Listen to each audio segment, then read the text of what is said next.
My childhood, I have been #1 in everything. In studies, from history and geography, to music and fine arts, I had always ranked first in all subjects. In sports, from fencing and shooting to equestrian and tennis, I had never met my match. I was even proficient in cultural essences of various countries, such as tea ceremony, flower arrangement, and gentleman etiquette. Besides these inherent talents, my face was so delicate and handsome that it seemed to be made by Michelangelo, and I could easily have a bunch of fangirls adoring me. The only shortcoming was my height. No matter how much milk I had forced myself to drink, there had been no improvement. However, as Grandpa said, a little body often harbors a great soul. This disadvantage didn't stand in my way at this famous boys' high school. However, my perfect plan to dominate the campus was unexpectedly hindered a week after entrance. A mysterious boy became my roommate in the middle of the course.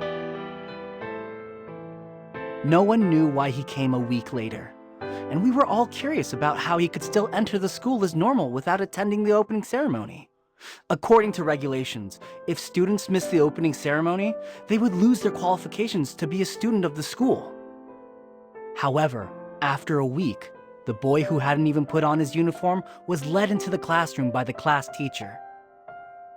Starting today, he will be your classmate. And Arthur, he will be your roommate, so can you show him around the campus after class? Of course, teacher. I agreed with no hesitation and showed a sweet smile to the new student that no one could resist. But he just nodded slightly and didn't reveal any excitement over being greeted by me. Well, maybe he was not good at talking, so I chose to forgive him. After the bell rang, he was immediately surrounded by the crowds of students. I thought he would be shy and embarrassed and would ask for my help.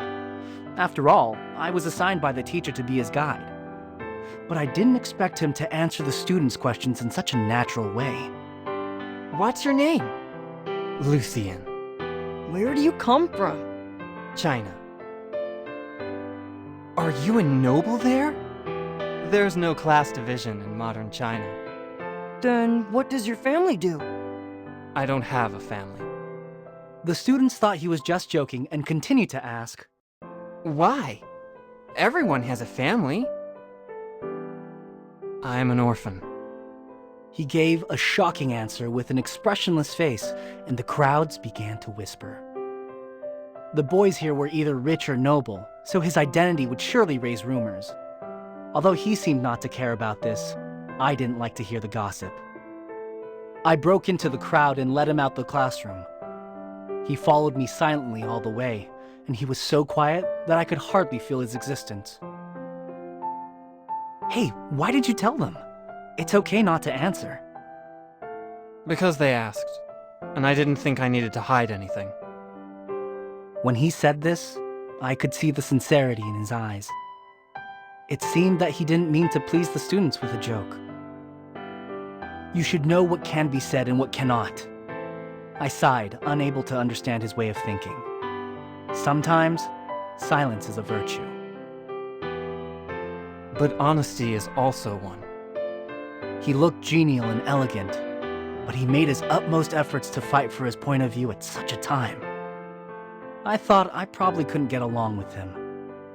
After walking speechlessly all the way to the dorm, I was embarrassed to find that I couldn't open the door. He stood behind me and watched for a while. Finally, he reached for the keychain in my hand. You are using the wrong key. His hands were slightly larger than mine, and his fingers were long and strong, like the hands of an excellent pianist. I looked up at him slightly and realized he was taller than I was. Done. He walked straight into the room after returning the key to me. When he realized that I was still standing there, he turned to me and asked, Why are you staring at me? Is there anything on my face? No. I awkwardly looked away and changed the topic. I just didn't notice you were so tall. My height is average. He looked directly into my eyes, which was the first time he had ever looked straight at me since we met. To be honest, I think it's because you're petite. This was the first day we met. It had been horrible from beginning to end.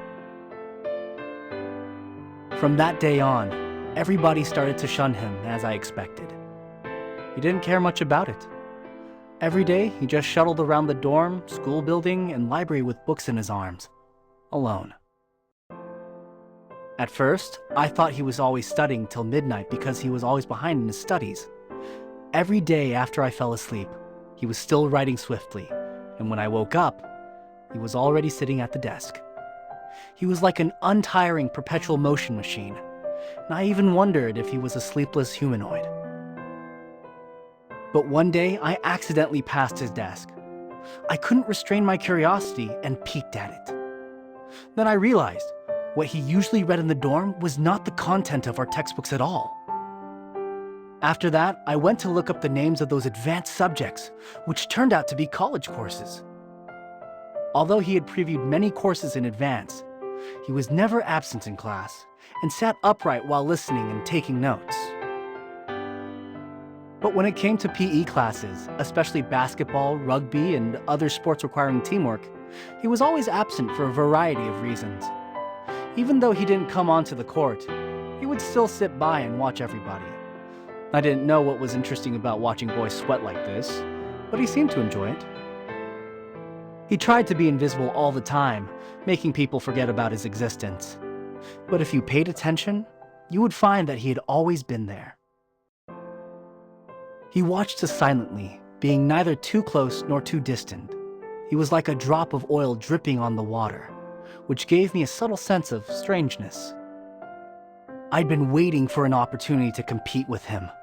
After waiting for nearly a month, the fearsome surprise test finally arrived. I naturally won the first place in every subject with ease, and he was in the top 5, which was neither noticeable nor too bad. To be honest, I was a little disappointed. I thought he should be able to surpass me in 1 or 2 subjects. After all, he had already previewed senior courses himself.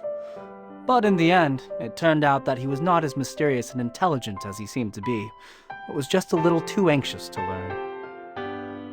After that, I stopped paying attention to him until I met him in the elective tea ceremony. The elective had high credits, but not everyone could choose it, because it wasn't the student who chose the teacher, but the teacher who chose the students. To obtain the qualification to attend, we had to take many tests. But the teacher, known for his strictness, praised Lucien in class so that all the students remembered his name that first day. This completely ignited my curiosity and competitiveness. I hardly listened to the teacher in that class. After class, I rushed out of the classroom and blocked him in the corridor. "Lucien, compete with me!" No. He bypassed me without lifting his eyes. The crowd began to talk, occasionally with a few sneers. My face was burning. I couldn't help but call after him in anger. "Does Mr. William think so highly of you just because of your gloomy face?" As soon as the words came out, the crowd started buzzing. At last, he stopped his steady footsteps and turned around. Although he was calm and poker-faced, I could obviously feel a strong sense of oppression. I'll give you a reason. As we returned to the empty tea ceremony classroom, he locked the door to block the students who wanted to look on. May I? Before I could respond, he took the initiative, which was rare to see. Seeing me nod, he set about in a skillful way. Without saying a word, he poured boiling water into the pot and quickly poured it out. In the blink of an eye, he had completed the first step of the tea ceremony. Brewing, sealing the pot, his actions were as smooth as flowing water. It was real art.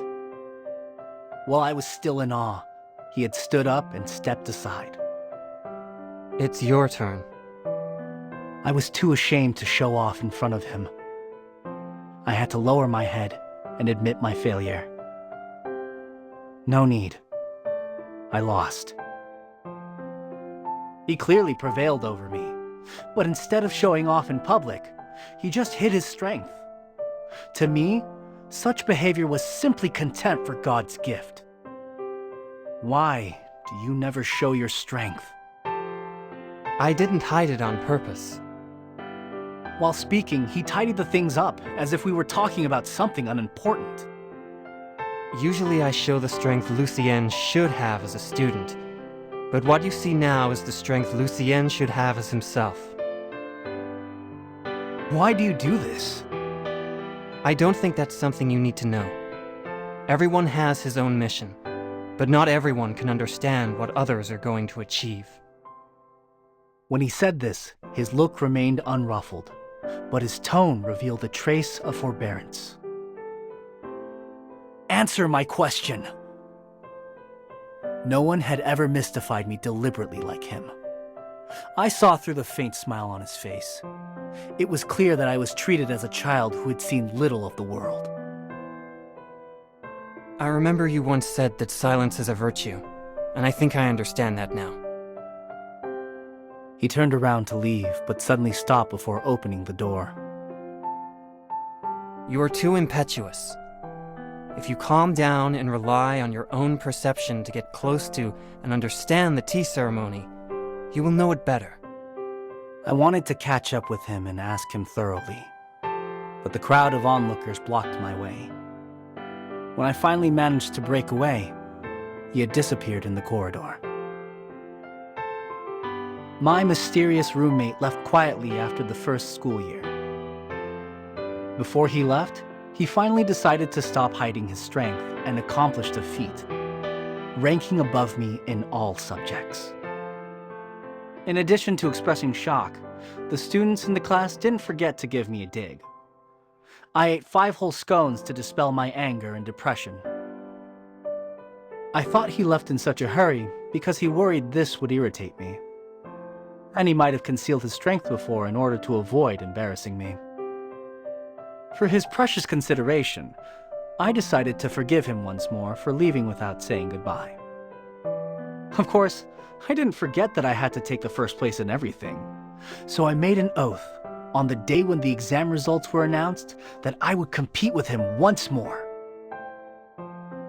However, I saw his articles published in the world's top scientific journals when I was still struggling for my dissertation in college.